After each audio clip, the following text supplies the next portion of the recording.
안녕하세요. 네, 반갑습니다. 2026년 대비 회계사 2차 시험 대비 유예 재무회계 연습 시작하게 될 거고요. 일단 고급 회계 연습부터 시작하도록 하겠습니다. 일단 제 소개부터 먼저 말씀드리도록 하겠습니다. 아, 다시 공부하는 마음으로요. 제가 중급 회계 기본 강의에서만 제 소개해드리는데 여러분 다시 시작한 마음으로 제가 말씀드리도록 하겠습니다. 잘 아시겠지만 저는 공인회계사고요. 이름은 김기동이라고 합니다. 일단 제 연락처를 좀 먼저 여러분들한테 말씀드리도록 할게요. 제 핸드폰 번호가 모바일 폰 번호가 010-9143-1003입니다. 먼저 제 연락처를 가르쳐 드리는 이유는 여러분들이 공부하시다가 뭐 개인적인 그 궁금증들이 있죠. 여러분들 개인 정보가 들어가는 뭐 개인적인 궁금증 그런 것들이 있으시면 저한테 문자 보내주시거나 혹은 뭐 연락 주시면 제가 여러분들한테 개인적인 상담입니다. 개인적인 거. 개인적인 상담 같은 것들이 있으면 저한테 연락 주시면은 제가 뭐 문자 확인하고요. 따로 여러분들한테 전화를 드리든지 그렇게 해가지고 상담을 하도록 하겠습니다. 제가 핸드폰 여러 개 갖고 있는 게 아니고요. 제가 이거 업무용 폰이 아니라 그냥 제 개인 폰이거든요. 전화번호 가르쳐드리면 전화가 많이 오진 않아요. 근데 가끔 전화가 오는 게 새벽에 밤 한 12시 정도에 친구들이랑 술 먹다가 야, 지금 김기동한테 전화하면 김기동 전화 받을까? 술 얘기하는 경우가 있는 거 같아요. 그래서 전화 딱 받으면 받으시네요 하고 딱 끊어버리는 경우가 있어요. 그런 거 말고는 거의 전화가 안 오거든요. 그래서 예전에는 전화번호 가르쳐드리는 게 되게 부담스러웠는데 제가 뭐 연예인도 아니지만 요즘에는 그냥 전화번호 막 가르쳐드립니다. 개인적인 상담은 여기서 여러분들이 저한테 해주시면 되는 거고요. 그리고 제 수업을 과거에 들으신 분들은 아시겠지만 저 같은 경우는 다음 카페를 운영하고 있습니다. 다음 카페 학습 상담은 여기서 여러분들이 해주시면 돼요. 다음 카페가 그냥 다음에서요. 다음에서 김기동 회계사로 검색하시면 됩니다. 그럼 제 카페로 들어오니까요. 카페 주소가 카페.다음.net이시고요. 이거 KDIANS인데 뭐 카페 주소 치고 들어오는 사람 없으니까요. 아까 말씀드린 것처럼 다음에서 김기동 회계사 검색하신 다음에 들어오면 수업 관련된 다양한 질문들은 여기서는 개인적인 상담이 아니라 그냥 뭐 여러분들 개인 정보가 들어가지 않는 수험 상담, 그 다음에 학습 관련 상담, 그 다음에 교재 정오표랄지 교재에 필요한 자료 같은 것들이 있으면 제가 항상 여기다 올리거든요. 잠깐 제 카페 좀 소개시켜 드리도록 하겠습니다. 다음 카페고요. 여기입니다. 자, 이 카페 한번 확인해 보시면 여기 회원수가 64,000명이라고 돼 있죠.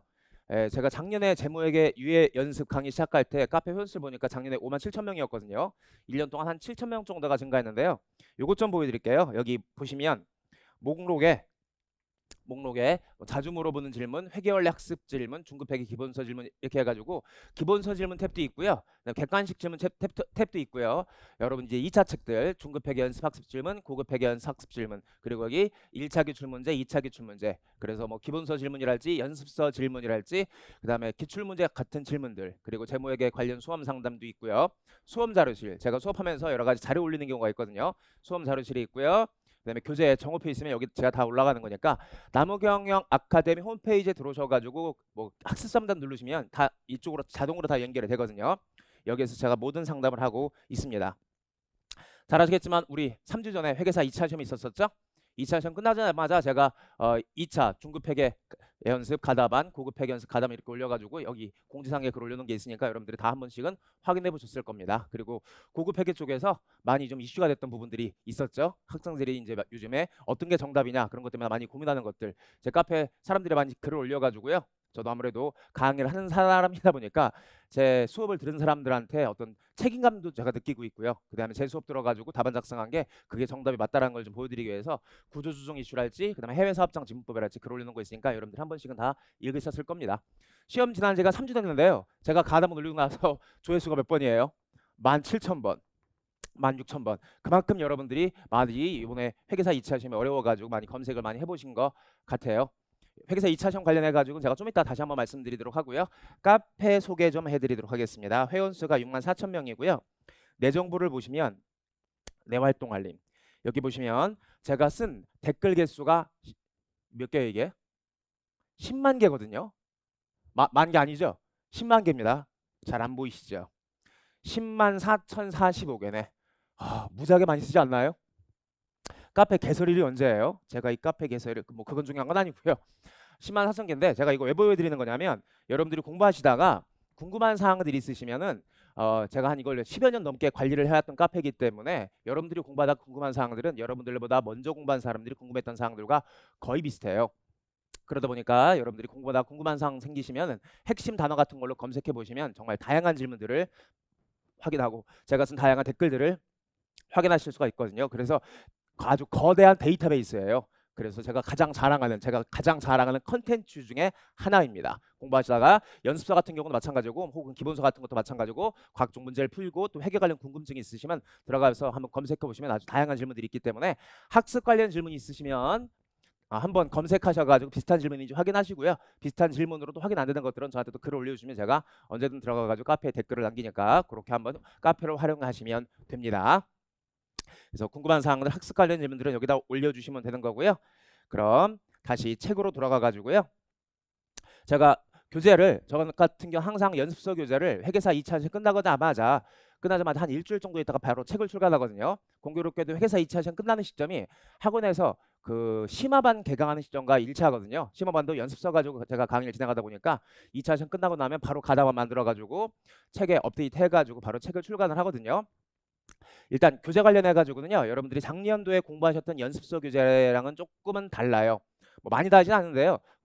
중간중간에 제가 강의하다가 좀 부족했던 부분들, 또 기출문제에 나왔던 부분들을 좀 업데이트 해가지고 책을 다시 만드는 경우가 다시 만들었기 때문에 연습서 같은 경우에는 이게 이제 고급회계 연습서고요. 이미 중급회계 연습서까지 다 출간이 된 상태이기 때문에요.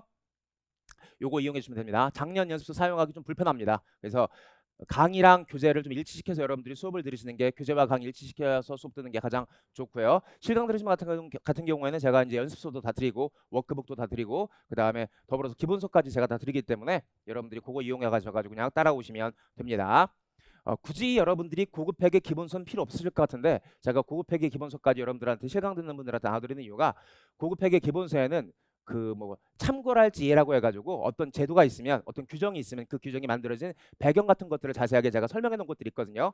진도별로 공부하시면서 기본서에는 뭐 문제를 여러분들이 풀어볼 필요는 없겠지만 기본서에 있는 뭐 파란색으로 제가 강조했던 문장들 그 다음에 기본서에 있는 참고 박스, 예 박스 그런 걸 좀 읽으시면은요 조금 더 많이 도움이 될 겁니다.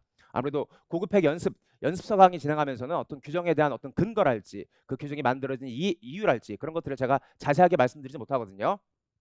그런 것들은 여러분들이 기본서를 향해서 좀 따라오시면 되는 거고요.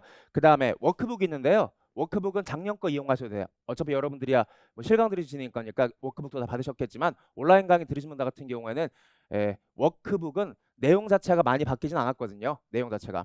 그리고 워크북에 약간 바뀐 게 있다라면 이 안에 있는 객관식 예제들이 있거든요. 객관식 예제들을 25년 회계사 시험과 25년이죠. 25년 회계사 시험과 25년 세무사 1차 시험 기출문제 반영해 가지고 객관식 예제들을 좀 업데이트한 게 있기 때문에 그거는 좀 차이가 있겠지만 제가 연습서 강의할 때는 안에 있는 객관식 문제 안 풀거든요. 그러니까 워크북 작년 책 갖고 계신 분들이 있으면 그거 그대로 이용하시면 됩니다. 자, 그리고 잠깐 올해 이제 2차 시험 얘기를 잠깐 제가 해보도록 하겠습니다. 재무회계가 중급회계랑 고급회계로 분할되고 나서 첫 번째 시험이었었죠. 뭐 개인적으로는 여러분들은 뭐 5.5과목이다, 뭐 5과목이다, 혹은 6과목이다라고 말을 하겠지만 제 개인적으로는 중급회계랑 고급회계가 분할됐어도 그냥 5과목이라고 생각을 했어요. 여러분들은 뭐 5.5과목이다라고 생각했겠지만 그냥 전 5과목이라고 생각했는데 올해 3주 전에 2차 시험 보고 나가지고 6과목이에요. 5.5과목도 아니고 그냥 6과목입니다. 제가 이번에 중급회계 시험도 마찬가지고요. 고급회계 시험도 마찬가지고 특히나 고급회계 시험 보고 깜짝 놀랐던 게 그 수학 중에 KMO라고 있죠. IMO 올림피아드 회계 올림피아드 시험을 교수님께서 내신 게 아닌가라는 생각이 들어요. 그래서 고급 회계 부분에 있어서는 전 세계에서 최고로 유능한 한국 회계사를 한번 만들어 보겠다. 그렇게까지 하실 필요는 없잖아. 유능한 회계사는 회계사 되고 나가지고 유능해지면 되는 거지. 우리가 시험 자격을 취득하기 위해서 유능할 필요는 없는 거잖아요. 그러다 보니까 문제가 진짜 어려웠어요. 저는 이제 시험 딱 보고 나가지고 전 중급 회계부터 풀었거든요. 중급 회계부터 풀기 시작해가지고 중급 회계 제가 7시부터 풀기 시작했으니까 중급 회계 다 풀어가지고 한 1시 정도에 그러니까 7시, 8시, 9시, 10시 한 7, 8, 9, 10, 11, 12, 1이니까 한 7시간 정도 걸렸네. 저 같은 경우에는 기출문제를 풀 때 물론 여러분들은 중급 회계는 2시간 동안 푸는 거지만 저는 7시간 풀었다고 하니까 민망하긴 해요. 민망하긴 해. 그리고 저는 또 오픈북이잖아. 저는 오픈북이고 여러분들은 오픈북도 아니고 다 여러분들이 알고 있는 지식 가지고 문제를 푸셔야 되는 거고 그리고 저는 계산기로 풀지 않고 엑셀로 풀거든요. 그러다 보니까 여러분들은 2시간 동안 문제를 풀었는데 왜 김기동 너는 7시간 동안 풀어가지고 그렇게 답안 올리냐라고 하면 제가 할 말은 없어요. 제가 매년 답안을 작성하고 있는데 제가 보통 답안 작성할 때 보통 평균적으로 1시간당 한 문제가 걸려요. 1시간당 한 문제가. 물론 저는 답안만 작성하는 게 아니라 다 하잖아. 분계도 다 하고 기준서 근거 다 끌고 와야 되고 그다음에 숫자 남은 제가 다 검증해 봐야 되는 거고 그다음에 제가 가답안을 올릴 이유가 요거 가지고 교재 작업하기 위해서 가답안을 올리는 거고요. 또 가답안을 좀 제가 자세하게 설명해 놔야 여러분들한테 그냥 답만 띡띡띡띡 보여주면 이게 어떻게 만들어진 건지 여러분들이 너무 궁금하고 여러분들이 제가 올린 가답안과 다른 답을 썼는데 제가 가답안을 그냥 답안만 딱 올리게 되면 여러분들이 제 가답안에 대해서 이상하다고 생각할 수도 있기 때문에 변명하고 있는 거예요. 내가 한 문제도 1시간씩 걸린다는 얘기를 자세하게 좀 이렇게 해놔야 여러분들이 또 수긍을 할 수 있고 또 제가 가답안 작성하다가 저도 사람이다 보니까 자료를 안 읽는 경우가 있거든요. 자료를 중간에 건너뛰는 경우도 있고 그래서 저는 또 전문 강사고 그 다음에 문제를 만드는 사람이다 보니까 어떤 문제를 보면 선입관을 가져요. 내가 읽고 싶은 대로 읽어. 아, 이 문제는 이런 논리를 가지고 만들었을 것이다 라고 해가지고 선입관을 가지고 읽다 보니까 교수님이 의도하는 바랑 내가 생각하는 바가 좀 달라가지고 중간에 읽고 싶은 대로 읽다 보니까 막 자료를 놓치는 경우가 있거든요. 그래서 그런 것들을 가답안 작성할 때 자세하게 만들어놔야 여러분들 읽으시다가 아, 이건 문제랑 좀 다른 내용으로 선생님께서 가답안 만들었다라고 지적해 주시기 때문에 아무튼 변명하고 있는 겁니다. 시간 충분히 해가지고 가답안 올리는 이유를 제가 말씀을 드리는 거고요. 중급회계 가답안 작성하면서 또 화가 났어요. 자료가 너무나 많고 자료에 함정이 너무나 많은 거야. 8문제죠? 난 출제가 교수님께서 8명 들어간 줄 알았어요. 8명이 들어가가지고 한 문제씩 다 맡아가지고 최고의 문제를 한번 만들어보자. 이런 생각해가지고 이게 쉬어가는 문제가 있어야 될 거 아니야. 문제가 쭉 가다가 쉬어가는 문제가 있어야 되는데 하나도 쉬어가는 문제가 없었거든요. 그리고 하나도 함정이 없는 문제가 없었어요. 그나마 중급회계는 논란이 되는 것들이 많이 없어. 왜냐면 중급회계는 기준서가 되게 디테일하거든요. 그리고 기준서의 양도 중급회계는 범위가 넓잖아. 넓다 보니까 교수님께서 기준서에 근거한 문제를 내지 교수님이 상상해서 문제를 내지는 않거든요. 그럼에도 불구하고 문제가 좀 많이 어려워가지고 그랬었는데 그나마 중급회계는 문제가 어렵다 뿐이지 진짜 못 푸는 문제는 없었거든요. 작년 회계사 2차 시험은 못 푸는 문제가 있었거든요. 작년 회계사 2차 시험은 못 푸는 문제 그 확정급여 세상에 그러니까 정산이 아니라 재측정을 이내 막 2번 했었잖아요. 그런 아주 못 푸는 문제가 좀 나와버려가지고 그랬었는데 그러니까 100점 맞기는 24년도 시험에 100점 맞기가 좀 어려웠었거든요. 중급회계 부분은. 근데 올해 시험 같은 경우에는 100점 기준으로 본다면 100점은 좀 맞을 수 있었는데 각각 난이도가 좀 어려워져가지고요. 그러니까 절대 우리 60%만 넘으면 되는 거니까 60점 넘기 위해서는 그러니까 올해 시험이 좀 쉬웠고요. 작년 시험은 60점 넘기 좀 어려웠었거든요. 그런데 개별 문제의 난이도만 가지고 본다면 2025년 시험이 조금 더 개별 문제의 난이도 못 푸는 게 아니라 난이도는 조금 더 어려웠다라고 생각을 해요. 그런데 문제는 이제 고급 회계죠. 고급 회계는 기준서가 딱 몇 개밖에 없잖아요. 환율 변동, 그 다음에 금융상품 중에 파생상품, 위험회피 회계, 그 다음에 사업결합 회계, 연결회계, 지분법 회계 각각 기준서가 한 개씩이거든요. 근데 그 기준서가 되게 막 자세하게 만들어지지 않았거든요. 그러다 보니까 교수님께서 문제를 내실 때 기준서에 근거하지 않은 문제를 가끔 내는 경우가 있고 그러다 보니까 이게 해석에 좀 문제가 생겨가지고요. 여러 가지 지금 많이 이슈가 되고 있죠. 시험 끝난 지 3주가 됐음에도 불구하고 되게 막 아직도 막 사람들이 싸우고 있잖아요. 강사들끼리도 막 싸우고 있는 것 같아요. 선생님들끼리도 그러고 있는데 많이 이슈가 되고 있는데 그만큼 시끄러운 얘기들이 계속 많이 나고 있고 어떻게 채점될지는 아무도 모를 것 같아요. 아무래도 이게 절대 점수가 되게 낮게끔 유지가 될 거다라고 그러니까 나올 거다라고 생각하기 때문에 조금 너그럽게 채점하지 않나라는 긍정적인 생각을 하는 사람들도 있고요. 그 다음에 세상에 그런 게 어딨냐 답은 한 개인데 그래서 좀 부정적인 생각을 하는 사람도 있는 건데 그건 뭐 결과가 나와봐야 알 것 같고요. 아무튼 지금 분위기를 봐서 여러분들이 싸우고 있는 거 금감원도 다 알거든요. 모르지 않아요. 답에 있어서 여러 가지 이슈가 되고 있다라는 걸 답이 뭐 복수 정답 처리될 거냐 단일 정답 처리될 거냐 그거 다 금감원도 알고 있고요. 그리고 금감원도 내 카페에 들어오는 거 알아? 제가 가다만 딱 올리면 금감원에서 들어가지고 왜냐면 자기들이 만들어 놓은 자기들이란 말이 좀 그러네. 죄송합니다. 자기들이란 말이 좀 그런데 그 출제 당국 같은 경우에도 그러니까 본인들이 만들어 놓은 정답안이 있을 거 아니에요.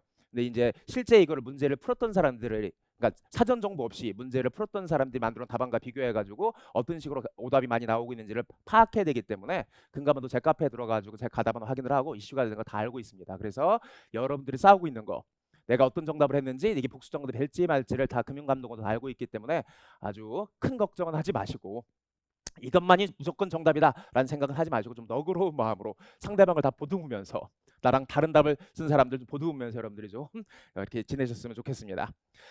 아무튼 회계사 2차 시험 고급 회계 문제가 좀 많이 어려워져 가지고요. 저도 이번에 고급 회계 연습을 출간을 하면서 그런 생각을 좀 많이 했어요. 그래서 올해 기출문제 같은 경우에는 제가 다 요 기출문제를 다 책에 넣어놨으니까요. 진도별로 나가면서 기출문제를 어떻게 좀 바라봐야 되는 건지 그렇게 좀 설명을 드리게 될 거고요. 그 다음에 또 기출문제 나왔던 좀 특이한 내용들 같은 것들도 사이사이에 제가 기존에 있던 책을 조금씩 보완해가지고 문제를 만들어 놓은 게 있으니까요. 아무튼 연습서 교재 같은 경우 여러분들이 좀 책을 교체해가지고 따라와 주시면 될 것 같습니다. 그리고 제가 또 강의 어떻게 진행하는지 말씀드리도록 하겠습니다. 전반적으로 우리 고급 회계 연습을 지금 여러분들이 수업 듣고 계시지만요.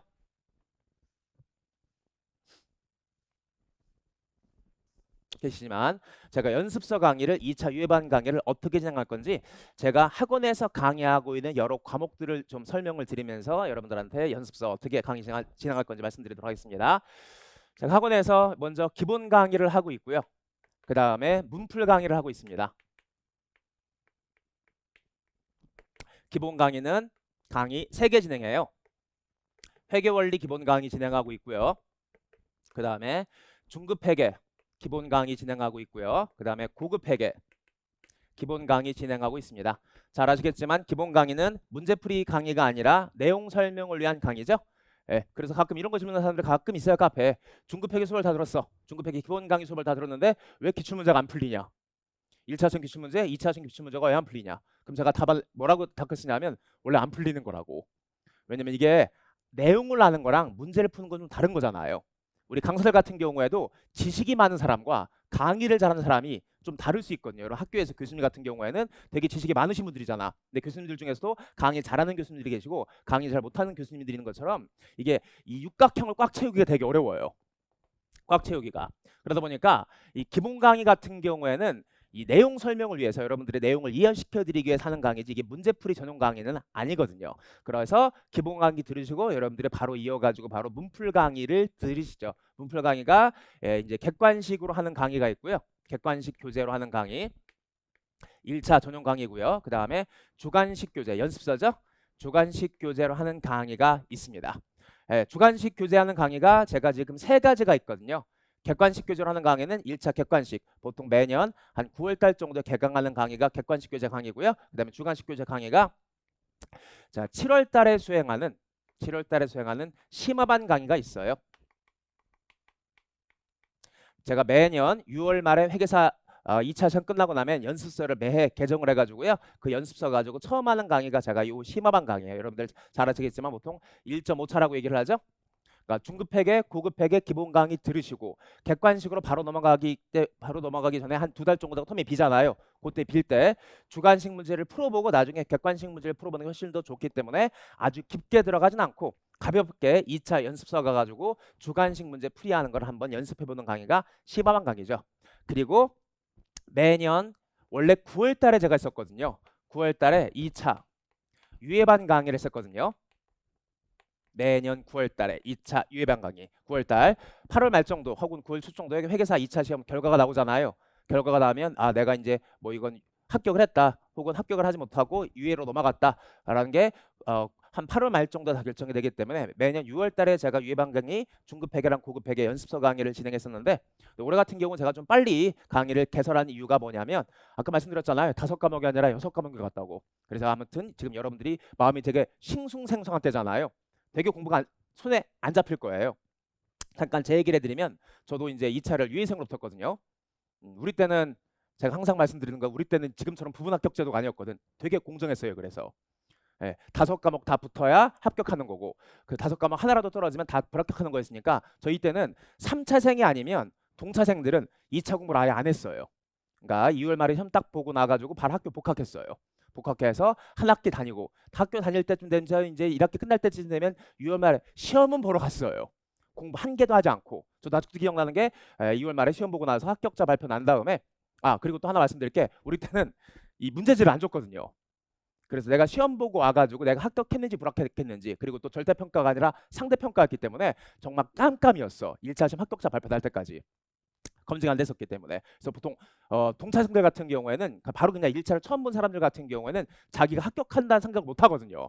아무래도 시험 딱 보고 나면 맞은 것만 기억나는 게 아니라 잘 기억은 안 나겠지만 내가 틀린 것만 실수한 것만 기억나게 되거든요. 그래서 그냥 어차피 문제지도 안 줬고 또 한 과목이라도 떨어지면 다 떨어지는 거였기 때문에 모든 초시생들이 1차 합격을 여부를 떠나가지고 1차 시험 본 사람들이 다 복학해서 학교를 다니고 복학해서 학교를 다니다 보면 한 4월 말 정도 합격 자료표가 나오거든요. 그럼 4월 말 정도 학교 중간고사 막 그렇게 준비하고 있는데 학교 중간고사 공부하고 있는데 합격한 거야. 그럼 학교 다니고 있으니까 공부를 할 수가 없잖아요. 그리고 또 잘 아시겠지만 1차 시험은 급격하게 쌓아올린 지식이잖아요. 2달 공부하지 않으면 다시 0으로 내려가요. 물론 재학습 속도는 좀 빠르긴 하죠. 하지만 다시 0으로 내려가기 때문에 이걸 공부를 하지 않은 상태에서 2차 시험 볼 수 있는 실력까지 올리는 게 너무 불가능했기 때문에 그냥 다 무시하고 1차 합격자 발표 나오면 그냥 기분은 좋은 상태에서 학교 계속 다니다가 아무 공부하지도 않고 바로 이제 6월 말에 2차 시험 보러 갔었거든요. 그리고 이제 2차 시험 보고 와가지고 1년 휴학하는 거예요. 1년 휴. 왜냐면 5과목을 다 공부해야 되기 때문에 대부분 사람들이 다 1년 휴학해가지고 5과목을 다 준비했었거든요. 그리고 2차 시험 봤었는데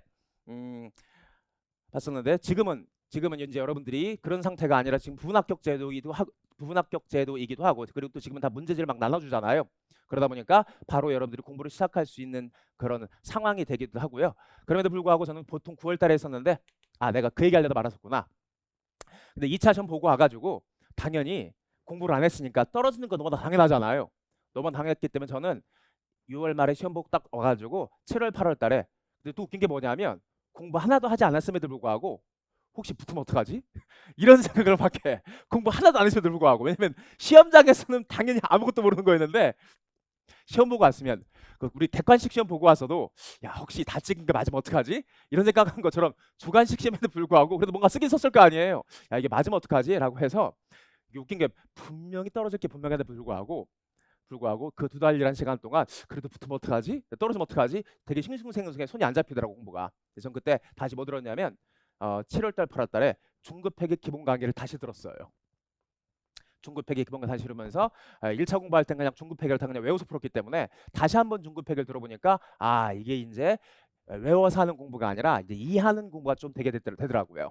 근데 뭐 지금은 여러분들이 기본 강의를 다시 들으실 필요는 없는 거기 때문에 그래서 이제 여러분들한테 말씀드리면 이 합격 자격까지 좀 기분이 싱숭생숭할 테니까 그때만이라도 그때 그 기간만이라도 그다음에 좀 고급회계라도 한번 공부를 해보자. 왜냐면 중급회계는 암기할 게 좀 많이 있고 되게 기계적인 부분들이 많이 있거든요. 근데 고급회계는 이해가 되게 중요해요. 고급회계는.